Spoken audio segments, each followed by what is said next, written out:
ದೊಡ್ಡವರೊಬ್ರು ಸಿಕ್ಕಿ ಕಂದ ನೀ ಭಾಗ್ಯವಂತ ಆಗ್ತೀಯ ಅಂತ ಬುದ್ಧಿ ಹೇಳಿದ್ರು. ಚೆನ್ನಾಗಿದೆ, ತುಂಬ ಚೆನ್ನಾಗಿದೆ. ಸೂಪರ್ ಇದೆ. ಮೋಸ ಮಾಡಿಬಿಟ್ರು ಸುದೀಪ್ ಅವ್ರದ್ದು, ಸ್ವಲ್ಪನೇ ತೋರಿಸಿರೋದು. ಹಾಂ, super super super super climax ಚೆನ್ನಾಗಿ waiting to KD2 waiting. Super sir ಹೇಗಿದೆ ಬಗ್ಗೆ ಹೇಳಬೇಕು. ಕ್ಲೈಮ್ಯಾಕ್ಸ್ ಮಾತ್ರ ತುಂಬ ಅದ್ಭುತವಾಗಿ ಮಾಡಿದ್ದಾರೆ. ಕ್ಲೈಮ್ಯಾಕ್ಸಲ್ಲಿ ಸುದೀಪ್ ಎಂಟ್ರಿ ಸಹ ತುಂಬ ಇಡೀ ಪ್ರೇಕ್ಷಕರನ್ನ ಒಂದು ಹುಚ್ಚೆದ್ದು ಕುಣಿಯಂತ ಮಾಡಿದ್ವಿ ಥಿಯೇಟ್ರಲ್ಲಿ. ಸೊ ಅದಕ್ಕೆ ನಾವು ಪ್ರೇಕ್ಷಕರ ಮಧ್ಯೆ ಕುಳಿತು ನೋಡೋಣ ಅಂತ ಬಂದ್ವಿ. ಧ್ರುವ ಸರ್ಜಾ ಅವರು ಬಹಳ ಅದ್ಭುತ ಮಾಡಿದ್ದಾರೆ. ಆಮೇಲೆ ಪ್ರೇಮ್ ಅವ್ರ ಡೈರೆಕ್ಷನು ಮತ್ತು ಮೇಕಿಂಗ್ ಸಿನಿಮಾ ತುಂಬ ಅದ್ಭುತವಾಗಿ ಎಲ್ಲ ಇವತ್ತು ನಮ್ಮ ಕನ್ನಡ ಚಿತ್ರರಂಗದ ಹತ್ರ ಎಲ್ಲ ಹಾಲಿವುಡ್ ಇರ್ಬೋದು, ಬಾಲಿವುಡ್ ಇರ್ಬೋದು, ತಿರುಗಿ ನೋಡಬೇಕು ಆ ಥರ ಒಂದು ಮೇಕಿಂಗ್ ಮಾಡಿದ್ದಾರೆ ಚಿತ್ರದಲ್ಲಿ.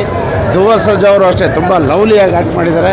It's a beautiful entertainment movie. ಮಾಸ್ಗಂತೂ ಜನರಿಗೆ, ಹುಡುಗರಿಗೆ ತುಂಬ ಇಷ್ಟ ಆಗುತ್ತೆ. ಒಳ್ಳೆ film, all the best. Super ಆಗೈತೆ ಏನು ಫಿಲಿಮ್ ಅಲ್ಟಿಮೇಟಿ ಆಗಿದ್ದಾರೆ. ಮೈ ನರನಾಡಿಗಳೆಲ್ಲ ರೋಮಾಂಚನ ಆಗ್ತದೆ. ಅದೇನು ಆ್ಯಕ್ಟಿಂಗ್ ಮಾಡಿದ್ದಾರೋ ಏನು, ಸುಮಾರು ಕಲಾವಿದರು ಸುದೀಪ್ ಅವ್ರು ಮಾಡಿದ್ದಾರೆ, ರವಿಚಂದ್ರನ್ ಅವ್ರು ಮಾಡಿದ್ದಾರೆ, ರಮೇಶ್ ಅವ್ರು ಮಾಡಿದ್ದಾರೆ.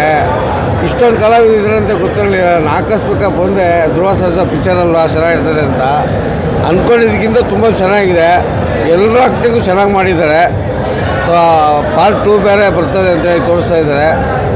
ಏನು ಮಾತ್ರ ಒಂದೊಂದು ಚೆನ್ನಾಗಿ ರೋಮಾಂಚನ ಇದೆ. ನಿಮ್ಗೆ ಏನು ಜಾಸ್ತಿ ಇಷ್ಟ ಆಗಿದೆ ಸರ್? ಕತೆ ಚೆನ್ನಾಗಿ ಬಂದಿದೆ ಸರ್. ಕತೆ ಅರ್ಥ ಮಾಡ್ಕೊಬೇಕು. ಎಳೆಯಾಗಿ ತೊಗೊಂಡಿದ್ದಾರೆ.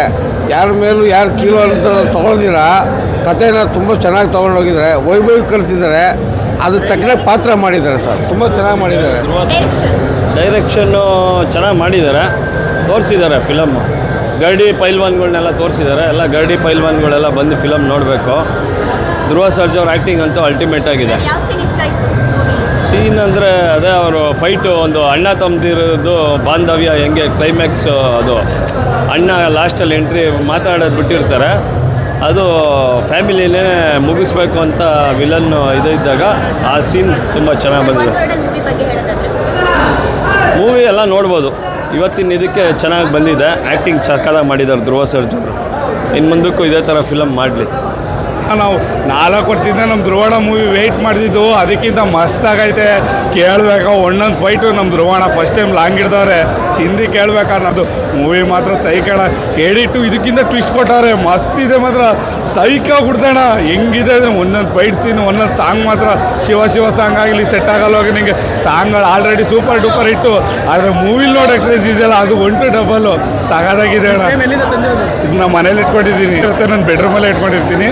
ನಮ್ಮ ಚುರಾಣ ದಿರುವಾಣ ಅದ್ದೂರಿ ಮೂವಿಯಿಂದ ನಾವು ಫ್ಯಾನು, ನೋಡ್ತಿರ್ತೀವಿ. ಸಾಕಾಗಿದೆ ಅಣ್ಣ ಮೂವಿ. ನೋಡಿ ನೀವತ್ತಲ್ಲ ಸಖತ್ ಎಕ್ಸೈಟ್ ಆಗಿದ್ದು ಮಾತ್ರ. ಕೇಳಬೇಕಾ ಮೂವಿ ಬಗ್ಗೆ? KD ಅಂದರೆ KDನೇ. ಕಿಚ್ಚ ಬಾಸು, ಧ್ರುವ ಬಾಸು ಸೇರಿದ್ರೆ ಬೆಂಕಿ ಅಂತ ತೋರಿಸ್ತಾರೆ. ಪ್ರೇಮಣ್ಣ ಸಕ್ಕತ್ತು ಒಳ್ಳೆ ಡೈರೆಕ್ಷನ್ ಮಾಡೋರೆ. ಫ್ಯಾಮಿಲಿ ಸೆಂಟಿಮೆಂಟ್ ಆಗಲಿ, ಫ್ಯಾಮಿಲಿ ಎಲ್ಲ ನೋಡ್ಬೋದು. ಅದು ನಮ್ಮ ಬಾಸ್ ಆ್ಯಕ್ಟಿಂಗ್ ನೋಡಬೇಕಲ್ಲ, ಹೆಂಗಂದರೆ ಸೈಕಾಗಿತ್ತಣ್ಣ, ಸಖತ್ತಾಗಿದೆ. ಸ್ಲೀಪರ್ ಹೇಗೆ ಮಾಡಿದ್ರು? ಸುದೀಪ್ ಬಾಸ್ ಸೈಕ. ಅವ್ರ ಎಂಟ್ರಿನೇ ನಮ್ಮ ಧ್ರುವಣ್ಣಗೊಬ್ಬ ಕಾಲಭೈರವ ಬರ್ತಾರೆ ಕೇಳಬೇಕಾ? ಅವ್ರು ಸಪೋರ್ಟಾಗಿ ಬಂದು ನಿಂತವ್ರೆ, ಬೆನ್ನಿಂದ ಬರ್ತಾರೆ. ಲಾಸ್ಟಲ್ಲಿ ಕ್ಲೈಮ್ಯಾಕ್ಸಲ್ಲಿ ಸಾಕಾಗಿದೆ. KD Part 2 waiting.